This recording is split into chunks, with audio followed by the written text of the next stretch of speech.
दिल्ली के मुख्यमंत्री अरविंद केजरीवाल को गाजियाबाद पुलिस आज से जेड श्रेणी की सुरक्षा देगी। आईबी से मिल रही इनपुट के मद्देनजर यह फैसला लिया गया है। गाजियाबाद जिला पुलिस की योजना के मुताबिक केजरीवाल को सुरक्षा देने के लिए हर समय 30 जवान तैनात रहेंगे। केजरीवाल फिलहाल गाजियाबाद के कौशांबे इलाके के एक फ्लैट में अपने परिवार के साथ रहते हैं। इससे पहले उन्होंने सुरक्षा देने के गाजियाबाद के एसएसपी के प्रस्ताव को ठुकरा दिया था। एसएसपी धर्मेंद्र सिंह के मुताबिक दिल्ली के मुख्यमंत्री के इनकार के बावजूद उन्हें 24 घंटे जेड कैटेगरी का सुरक्षा घेरा देने का फैसला किया गया है। एसएसपी के मुताबिक आज से केजरीवाल के घर के बाहर 2 हेड कांस्टेबल और 8 कांस्टेबल तैनात रहेंगे। इसके अलावा दिल्ली के मुख्यमंत्री की सुरक्षा के लिए 2 निजी सुरक्षा अधिकारी भी तैनात रहेंगे।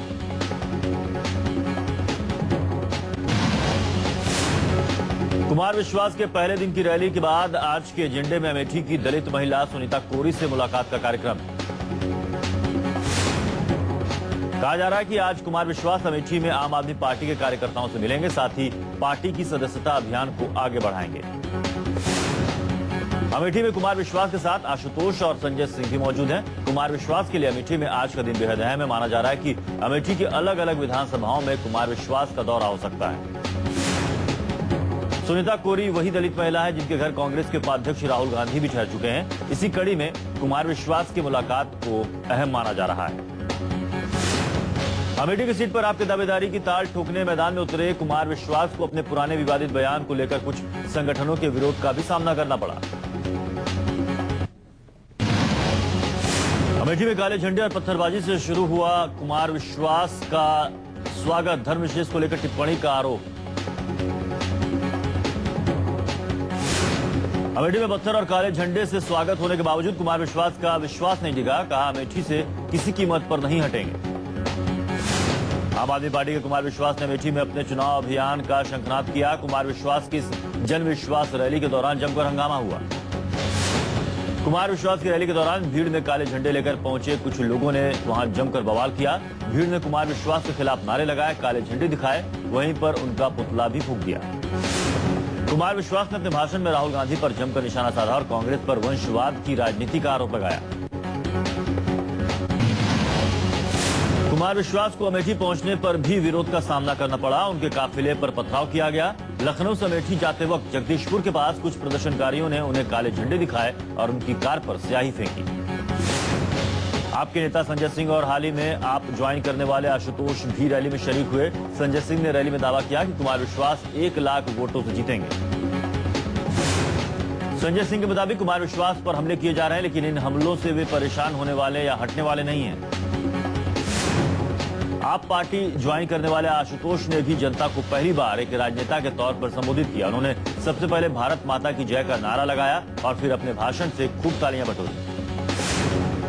कुमार विश्वास के अमेठी से चुनाव लड़ने के ऐलान पर बोले राजीव शुक्ला, अमेठी में गांधी परिवार का किया काम इतना ज्यादा है कि कोई उसकी बराबरी नहीं कर सकता। गोवा में मोदी ने विजय संकल्प रैली में कांग्रेस पर फिर हमला बोला। मोदी ने कांग्रेस को भ्रष्टाचार और दुराचार का दूसरा नाम बताया। पणजी में मोदी ने गोवा के सीएम मनोहर पर्रिकर की सादगी की जमकर तारीफ की। दिल्ली में पर्रिकर होते तो खबरें बनती। मोदी ने कहा कि अब देश को तय करना है कि टेलीविजन पर दिखने से देश का भला होगा या फिर देश की नई सोच रखने वाला नेता देश का भला करेगा। यह पहली बार है जब मोदी ने केजरीवाल पर यूं हमला बोला। मोदी ने कहा पिछले 10 साल का लेखा जोखा देखें तो देश ने सबसे बुरे दिन देखे। मोदी ने एक बार फिर कांग्रेस मुक्त भारत की मांग की। जितने इस हिंदुस्तान को आजाद होने के बाद इतने बुरे दिन पहले कभी नहीं आए जितने इस 10 साल में इसको देखने पड़े। मोदी ने पर्यावरण मंत्रालय पर भी साधा निशाना। कहा दिल्ली में जयंती टैक्स लगता है। कहा अब बस कुछ महीनों का सवाल है, हम पर्यावरण की रक्षा भी करेंगे। हम खनन में पारदर्शिता भी लाएंगे और खनन के द्वारा देश के अर्थतंत्र को आगे बढ़ाएंगे। एक जयंती टैक्स चलता है। जब तक ये जयंती टैक्स पूरा नहीं होता है, पर्यावरण में, एनवायरमेंट में फाइल इधर उधर हिल नहीं सकती। मोदी ने गोवा से वोट फॉर इंडिया के मिशन की शुरुआत की। मोदी के भाषण सुनने के लिए 5 रुपए का एंट्री टिकट रखा गया था। दिल्ली के बाद अब आम आदमी पार्टी और बीजेपी उत्तर प्रदेश में आमने सामने आ गई है। दोनों ही दलों में टोपीवार और वॉलंटियर बनाने को लेकर मुकाबला तेज हो गया है।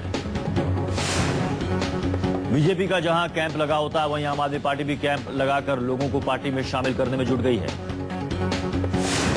दोनों के अपने अपने दावे हैं। बीजेपी जहां नमो मंत्र का जाप कर लोगों को जोड़ रही है, वहीं आम आदमी पार्टी भ्रष्टाचार को खत्म करने के नाम पर लोगों को जागरूक कर रही है। दिल्ली में सरकार बनाने के बाद अब आम आदमी पार्टी का टारगेट लोकसभा चुनाव है, जिसकी तैयारी में ही आम आदमी पार्टी गाजियाबाद में पार्टी का नारा बुलंद करते नजर आ रहे हैं। बीजेपी के कार्यकर्ता नमो की टोपी में नरेंद्र मोदी को पीएम बनाने के लिए पूरी ताकत के साथ जुटे हैं, तो आम आदमी पार्टी मुझे स्वराज चाहिए की टोपी में बीजेपी को टक्कर दे रही है।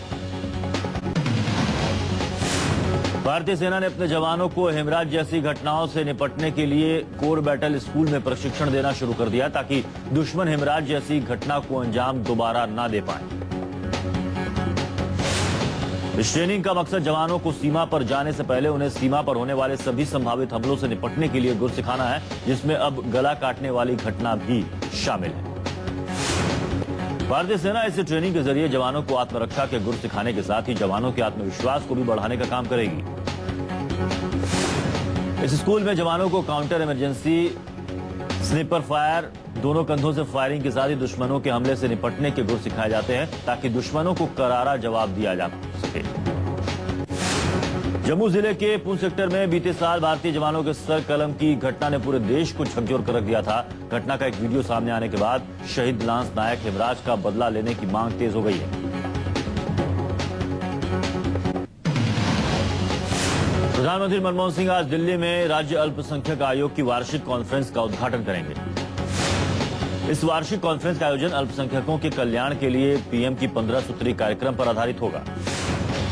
अल्पसंख्यक मामलों के केंद्रीय मंत्री के रहमान खान कार्यक्रम की अध्यक्षता करेंगे। अल्पसंख्यकों के कल्याण के लिए पीएम का नया 15 सूत्री कार्यक्रम का आकलन किया जाएगा। अल्पसंख्यकों के कल्याण के लिए प्रधानमंत्री का नए 15 सूत्री कार्यक्रम में शिक्षा के अवसरों को बढ़ावा देना, शिक्षा की उपलब्धता को सुधारना जैसे बिंदु शामिल हैं।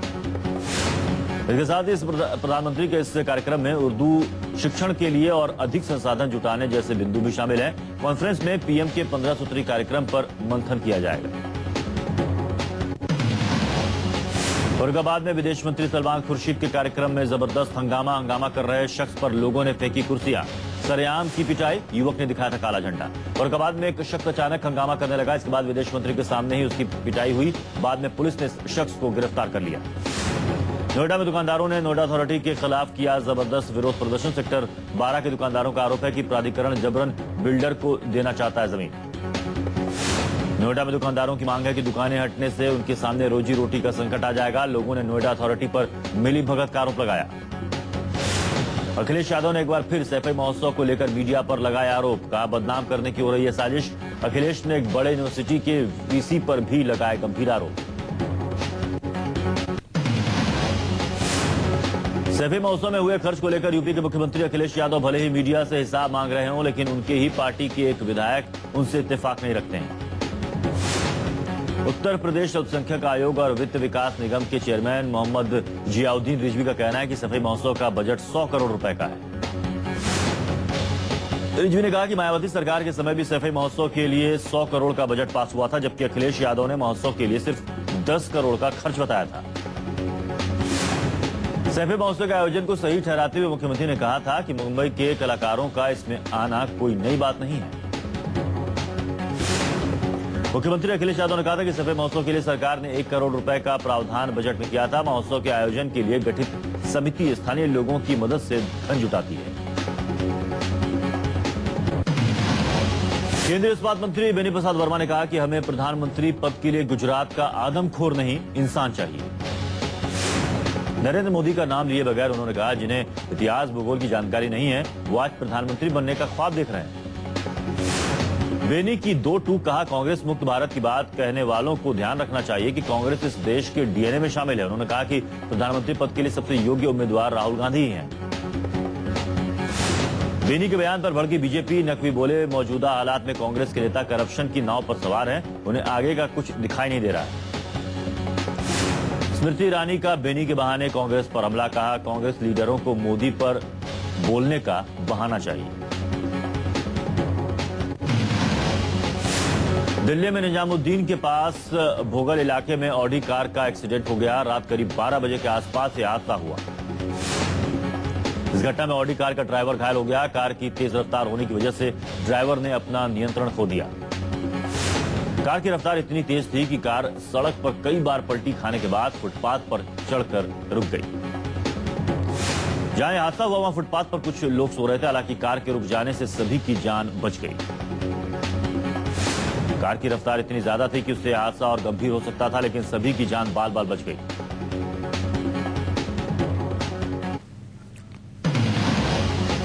कोलकाता गैंगरेप की पीड़ित लड़की के माता पिता आज बिहार के मुख्यमंत्री नीतीश कुमार से मुलाकात करेंगे। पीड़ित लड़की के माता पिता न्याय की गुहार लगाएंगे। कोलकाता में रहने वाले पीड़ित लड़की के माता पिता बिहार के समस्तीपुर के रहने वाले हैं और इस घटना के बाद खौफ के साए में जी रहे हैं। पीड़ित लड़की के माता पिता अपने गुजर बसर के लिए कोलकाता में रहते हैं और टैक्सी चलाकर अपना जीवन यापन करते हैं। यूपी में कानपुर के रहने वाले संदीप कुमार सोनी ने गीता में उल्लिखित प्रसंगों और संदर्भों को प्लाईवुड की स्क्रैप लकड़ी में उकेरने का अनूठा प्रयास किया है। कई सालों की कड़ी मेहनत और परिश्रम के बाद संदीप ने लकड़ी के स्क्रैप और लकड़ी के प्लाईवुड में गीता को तराश कर अपनी धार्मिक आस्था को मजबूत करने में कामयाबी हासिल की है। दिल्ली के गाजीपुर इलाके में बदमाशों ने गोली मारकर एक मछली व्यापारी की हत्या कर दी। व्यापारी की हत्या कर बदमाश फरार हो गए। व्यापारी के परिजन का कहना है कि 100 मीटर पर 2 पुलिस के बैरिकेडिंग होने के बाद भी बदमाश गोली मारकर भाग गए। पुलिस वारदात की वजह आपसी रंजिश मान रही है। हालांकि पूरे मामले की तफ्तीश की जा रही है। इलाहाबाद में रविवार को पुलिस ने 2 शख्स को गिरफ्तार किया। पुलिस ने दोनों के पास से 70 लाख रुपए की स्मैक बरामद की। काफी दिनों से नशेड़ियों की तादाद इलाहाबाद में बढ़ रही थी, जिससे पता लग रहा था कि नशीले पदार्थ के सौदागर सक्रिय हैं। पुलिस ने एक स्कूल के पास से एक कार के साथ दोनों शख्स को गिरफ्तार किया। दोनों शख्स के पास से हाई क्वालिटी का नशीला स्मैक बरामद हुआ। पुलिस ने दोनों को गिरफ्तार कर जेल भेज दिया।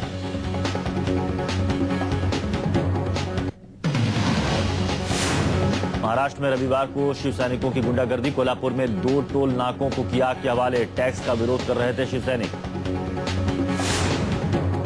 कोल्हापुर में टोल हटाने को लेकर पिछले 6 दिनों से जारी गुस्से की आग कुछ ऐसी भड़की कि 2 टोल नाके को राख कर गई। टोल नाके को आग लगाने से पहले यहां शिव सैनिकों ने जमकर तोड़फोड़ मचाई। कोल्हापुर में टोल नाके को हटाने का मसला काफी पुराना है। इस मामले पर इलाके के लोग लंबे वक्त से विरोध में जुटे थे। कोल्हापुर के लोग पिछले 3 साल से इलाके में बनाए गए टोल नाके को खत्म करने की मांग कर रहे थे। 6 दिन पहले टोल विरोधी समिति के कार्यकर्ताओं ने टोल हटाने की मांग पर अनशन शुरू किया था, जो 11 जनवरी को टोल न लेने के वादे के साथ खत्म कर दिया गया था।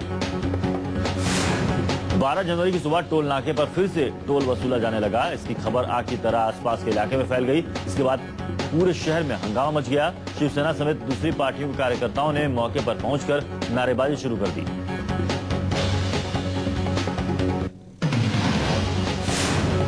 LIC ने रेगुलेटर इरडा के निर्देश का पालन करते हुए 52 में से 45 पॉलिसियां बंद कर दी हैं। अब LIC ने 5 नई पॉलिसियां मार्केट में उतारी हैं। नई पॉलिसियों पर अब 3.09% सर्विस टैक्स लगाया गया है, जो पॉलिसी धारकों को देना होगा। मगर सर्विस टैक्स का बोझ कम करने के लिए उसने ऐसे उपाय किए हैं जिससे इन पॉलिसियों की प्रीमियम में बढ़ोतरी सीमित दायरे में रहे। भारतीय रिजर्व बैंक ATM से निकासी की संख्या सीमित करने के प्रस्ताव पर विचार करेगा। यह प्रस्ताव इंडियन बैंक एसोसिएशन IBA का है। IBA के मुताबिक बाजार में नकद लेन देन को कम से कम करने की कोशिश के तहत यह जरूरी होगा। भारतीय स्टेट बैंक ने ATM लेन देन के लिए शुल्क लेने के प्रस्ताव का समर्थन किया है। SBI के मुताबिक उसका ATM परिचालन घाटे में चल रहा है और वो ग्राहकों से ATM लेन देन के लिए शुल्क लिए जाने के पक्ष में है।